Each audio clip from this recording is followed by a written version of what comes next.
ఇది మా అమ్మమ్మ గారి పాతిల్లు. ఈ జనరేషన్ వాళ్ళు ఇలాంటి పెంకుటిళ్ళని చాలా తక్కువగా చూసుంటారు.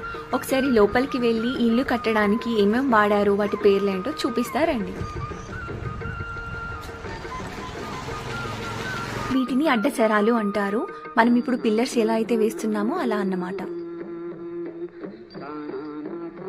వాటిపైన సపోర్టింగ్గా ఉండడానికి చెన్నెలు వేశారు. వీటిని పెండె కట్టె అని అంటారు. ఇవి అడ్డదూలాలు. వీటిని వాసాలు అంటారు. వీటికి సపోర్టింగ్గా ఉన్న వాటిని మొగురాలు అంటారు. ఇవి చిలకమూతులు. ఎగరడం రాని చిన్న చిన్న పక్షులు, పిచ్చుకలు వీటి లోపల ఉంటాయి.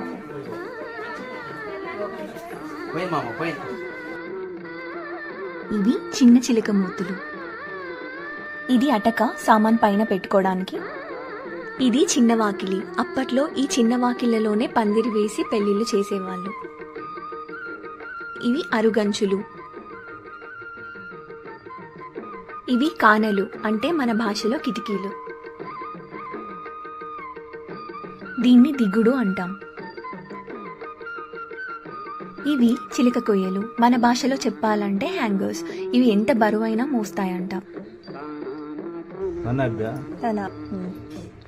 ఈ తలుపులకు ఉండేవి ఉత్తరాశులు, చెరాలు, రూపులు, లింగాలు.